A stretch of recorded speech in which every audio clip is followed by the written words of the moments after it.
বাজি ধরে বলতে পারি পটলের এই ইউনিক নতুন রেসিপি একবার খেলে যেন 7-10 দিন মুখে লেগে থাকবে। শেষে যে একটি বিশেষ উপকরণ মিশিয়েছি যা এই সাধারণ পটলকে অসাধারণ স্বাদে পরিণত করেছে। কি সেই গোপন উপকরণ? ভিডিওটি একদম শেষ পর্যন্ত দেখুন, তারপর আপনিও বলবেন এত মজার পটলের রেসিপি আগে কেন জানতাম না বা আগে কেন বানিয়ে খাইনি। হ্যালো এভরিওয়ান, আসসালামু আলাইকুম, welcome back to my channel. আপনারা সবাই কেমন আছেন? আশা করি যে যেখানে আছেন সবাই অনেক অনেক ভালো আছেন এবং সুস্থ আছেন। কথা না বাড়িয়ে চলে যাচ্ছি মূল রেসিপিতে। পটল রান্না তো আমরা সবাই খেয়েছি কম বেশি, তবে আজকে আমি তৈরি করে দেখাবো পটলের একদম দুর্দান্ত আর ইউনিক একটি রেসিপি। তাই ভিডিওটি না দেখলে শেষ পর্যন্ত বুঝতেই পারবেন না। বিশেষ একটি উপাদান মিশালেই সাধারণ পটলকে অসাধারণ করে দিবে। তা এখানে আমি নিয়ে নিয়েছি 200 গ্রাম পটল। পটলগুলো কিন্তু আমি ওপর থেকে যে হালকা পাতলা আবরণ মানে খোসা পাতলা সেটা কিন্তু আমি একটি ছুরির সাহায্যে কিন্তু ছাড়িয়ে নিয়েছি। তো এভাবে আবরণটা তোমরা চাইলে ছুরি বা বটির সাহায্যেও কিন্তু তুলে নিতে পারো। তো দেখো ছুরির সাহায্যে কিন্তু আমি কেটে নিয়েছি। এখন পটলের যে মুখ বা বোটা তোমরা যেটাই বলো ওটা কিন্তু আমি 2 পাশ থেকে একটু একটু করে কিন্তু কেটে নিয়েছি। তোমরাও এইভাবে কিন্তু কেটে নিবে। এখন আমি একটি পটল কিন্তু নিয়ে নিয়েছি। এখন একটি ছুরির সাহায্যে আমি এক পাশ থেকে ছোট ছোট কাট বসিয়ে দিচ্ছি। তো এভাবে যদি আমি পটলগুলো কেটে নিই, যখন আমি পটলগুলো ভাজবো তখন কিন্তু খুব সুন্দর একটা ফুলের মতো বা পাতার মতো কিন্তু ডিজাইন হবে। আর এই তো দেখো বন্ধুরা, আমি কিন্তু ছুরির সাহায্যে পটলগুলোকে কাট কাট করে কিন্তু নিচ্ছি। মানে ওপরের এক সাইড এভাবেই কেটে নিচ্ছি আর অন্য সাইডও এভাবে একই সেমভাবে কাট করে নিব। তোমরা চাইলে কিন্তু বটির সাহায্যেও কেটে নিতে পারো, যে যেরকম যার সুবিধা সেরকম করে কেটে নিতে পারো। আমি কিন্তু ছুরির সাহায্যেই কেটে নিয়েছি। 2 পাশটাই কিন্তু সেম করে কেটে নিতে হবে। তো এইভাবে কিন্তু আমি সব পটলগুলোই কিন্তু তোমাদের সাথে কেটে আমি দেখাচ্ছি। পটলগুলো কত সুন্দর পাতার মতো ডিজাইন করে কেটে নিচ্ছি, ঠিক যেন একটি সুন্দরী পাতা। আর এটা দেখতে যেরকম পাচ্ছ এটাই হলো আমাদের সেই সিক্রেট উপাদান। এই পটলের স্বাদকে একদম অসাধারণ করে তুলবে। দেখো প্রতিটি পটল কিন্তু আমি একইভাবে পাতার মতো কেটে নিয়েছি। তো তোমাদেরকে আমি দেখিয়ে দিচ্ছি। এখন আমি পটলের ভিতরে এক এক করে উপকরণগুলো মিশিয়ে নিব। তো প্রথমেই হাফ টেবিল চামচ স্পুন পরিমাণ হচ্ছে হলুদ গুঁড়া, আর হাফ টেবিল চামচ পরিমাণ মরিচ গুঁড়ো, আর হাফ টেবিল চামচের একটু কম ধনিয়া গুঁড়ো, আর স্বাদ মতো হচ্ছে লবণ। তো সব কিছু দিয়ে এখন আমি হাত দিয়ে খুব ভালো করে কিন্তু মেখে নিব। আর এই কাজটি কিন্তু একটু সময় নিয়ে করতে হবে, যাতে প্রতিটি পটলের গায়ে যেন মশলাগুলো খুব সুন্দর করে ভিজে বা প্রবেশ করে। আমি এইভাবে সব পটলগুলোই কিন্তু হাত দিয়ে মশলার সাথে কিন্তু মেখে নিচ্ছি। তোমরাও কিন্তু এভাবে খুব সুন্দর করে ধৈর্য সহকারে কিন্তু পটলগুলো কিন্তু মেখে নিবে। আর এই পটল সুন্দরী দুপুরে এক থালা ধোয়া ওঠানো গরম ভাতের সাথে এই পটল সুন্দরী জাস্ট জমে যাবে। যে কোনো উৎসব পার্বণে, ঝরঝরে পোলাও কিংবা বৃষ্টির দিনে গরম গরম খিচুড়ির সাথে সাইড ডিশ হিসেবে এই দারুণ মানিয়ে যাবে। পটলগুলো কিন্তু আমি রেস্টে রেখে দিয়েছিলাম 10 মিনিটের মতো। 10 মিনিট পরে কিন্তু আমি ফিরে এসেছি।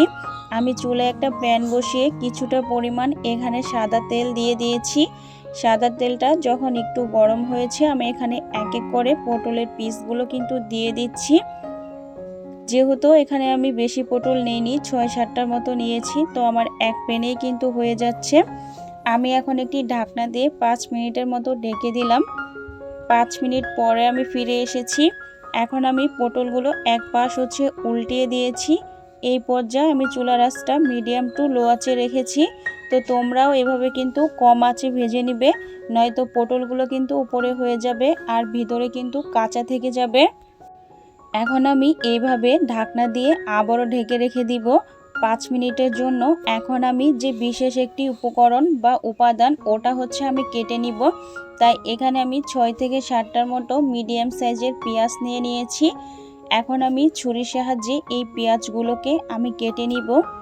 তোমাদেরকে কিন্তু আমি প্রথমেই বলেছিলাম বিশেষ একটি উপকরণ মেশালেই কিন্তু পটলের স্বাদ ও ফ্লেভার সব কিছুই কিন্তু অসাধারণ হয়ে যাবে। তোমরা দেখতে থাকো আমি কি করে আজকে এই পটলের দুর্দান্ত রেসিপিটি তোমাদের সাথে শেয়ার করি। এখন আমি পেঁয়াজগুলো ছোট ছোট কুচি কুচি করে কেটে নিচ্ছি। আর এই পেঁয়াজ আর মরিচ এটাই হবে আমার বিশেষ উপাদান। কেউ ভিডিওটি স্কিপ করবে না, সম্পূর্ণ ভিডিওটি দেখতে থাকো। আশা করি তোমাদের কাছে আজকের এই দুর্দান্ত পটল সুন্দরী রেসিপিটি অনেকটাই ভালো লাগবে। আমি এভাবে সব পেঁয়াজগুলোই কিন্তু কুচি কুচি করে কেটে নিচ্ছি। তোমরা চাইলে কিন্তু বটি দিয়েও কিন্তু সেমভাবে পেঁয়াজগুলো কুচি কুচি করে কেটে নিতে পারো। যতটা চেষ্টা করবে পেঁয়াজগুলো একটু ছোট ছোট করে কেটে নেওয়ার জন্য। এখন আমার পেঁয়াজগুলো কিন্তু কেটে নেওয়া হয়ে গেছে, তাই আমি একটি সার্ভিং প্লেটে কিন্তু তুলে নিচ্ছি। এখন আমি তোমাদেরকে কাঁচামরিচ কেটে দেখাচ্ছি। ঝালটা হচ্ছে তোমরা তোমাদের পছন্দ মতো দিবে। তো এখানে আমি 4 থেকে 5টির মতো কাঁচামরিচ নিয়ে নিয়েছি। কাঁচামরিচগুলো আমি মাঝখান থেকে কেটে আবার কুচি কুচি করে কিন্তু কেটে নিয়েছি। এখন আমি ফিরে এসেছি আবার পটলের কাছে। তো 5 মিনিট পরে আমি ফিরে আসলাম। এখন আমি পটলগুলো আরও এক পাশ হচ্ছে উল্টিয়ে দিচ্ছি। তো আমি এইভাবে উল্টিয়ে পাল্টিয়ে খুব সুন্দর করে পটলগুলো কিন্তু ভেজে নিব। আর অবশ্যই পটলগুলো কিন্তু একটু চেপে চেপে ভেজে নিবে, তাহলে যে আমি যে ডিজাইনটা করেছি পটল সুন্দরী পাতা, তো ওই পাতার মতো কিন্তু সেম ডিজাইনটা হবে। তো তোমরা তো দেখেই বুঝতে পারছো আমি কিভাবে করে নিচ্ছি।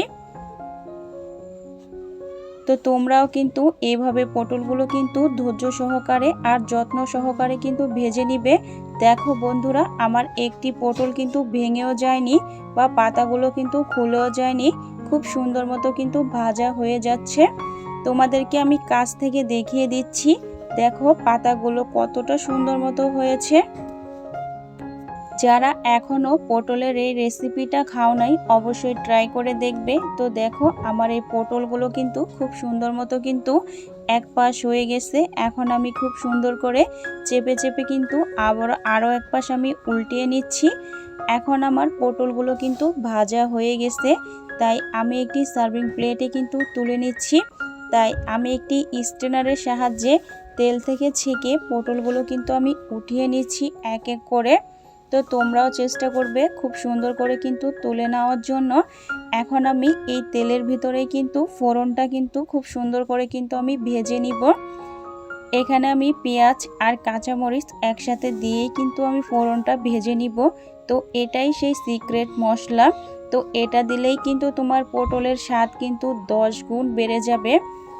আমি স্বাদ মতো কিছুটা লবণ দিয়ে দিয়েছি, যাতে পেঁয়াজগুলো খুব সুন্দর করে তাড়াতাড়ি সিদ্ধ হয়ে যায় আর খুব সুন্দর করে যেন কুক হয়। আর এই পেঁয়াজগুলো আমি একটু ব্রাউন কালার করে ভেজে নিব, যাতে খুব সুন্দর মতো একটা কালার হয়। প্রতিদিনই একঘেয়ে পটল যারা ভাজি বা পটলের তরকারি খেয়ে যারা একদমই বোর হয়ে গেছো, কিংবা বাড়িতে এমন কেউ আছে যারা পটল দেখলেই মুখ ফিরিয়ে নেয়, আজকের রেসিপিটি মূলত তাদের জন্যই। তাই আজকে আমি নিয়ে এসেছি এই একদম ইউনিক আর দারুণ লোভনীয় একটা রেসিপি, যার নাম দিয়েছি পটল সুন্দরী। গ্যারান্টি দিয়ে বলতে পারি পটল যারা একদমই খায় না বা খেতে চায় না, তারাও এই রেসিপিটা একবার খেলে বারবার রিকোয়েস্ট করবে বানানোর জন্য। খাওয়া শুরু করলে হাত আর থামবেই না। এখন আমার পটলটি কিন্তু একদমই রেডি। এখন আমি একটি প্লেটে কিন্তু তুলে নিচ্ছি। তোমরা কিন্তু দেখেই বুঝতে পারছো আমি কতটা সহজ আর ঘরোয়াভাবে এই পটল সুন্দরী রেসিপিটি কিন্তু তৈরি করে নিয়েছি। তো পেঁয়াজটা আমি খুব সুন্দর করে ভেজে কিন্তু এই পেঁয়াজের ভিতরেই কিন্তু পটলগুলো দিয়ে আমি খুব সুন্দর করে নেড়েচেড়ে কিন্তু মিশিয়ে নিয়েছি। আমি কিন্তু পরিবেশন করার জন্য নিয়ে নিয়েছি একটি সার্ভিং প্লেটে। এবার যদি গরম ভাতের সঙ্গে এই পটল সুন্দরী রেসিপি যদি থাকে তো আর কথাই নাই। সাথে নিয়ে নিয়েছি এক টুকরো লেবু। এই তো পেঁয়াজ ভাজাগুলো দিয়ে আমি খুব সুন্দর করে কিন্তু সাজিয়ে নিয়েছি। জাস্ট অসাধারণ খেতে হয়েছিল। তো একটু দেখো পটলটা কত সুন্দর হয়েছে আর খেতেও যে এতটা মজার হয়েছিল, তোমরা বাসায় তৈরি না করে বুঝতেই পারবে না। আর রেসিপিটি তৈরি করে কেমন হয়েছে আমাকে অবশ্যই কমেন্টে জানাতে ভুলবেন না। আজকের মতো আমি এখানেই বিদায় নিচ্ছি, দেখা হবে নেক্সট কোনো রেসিপিতে। সবাই ভালো থাকবে, সুস্থ থাকবে। ওকে, আল্লাহ হাফিজ।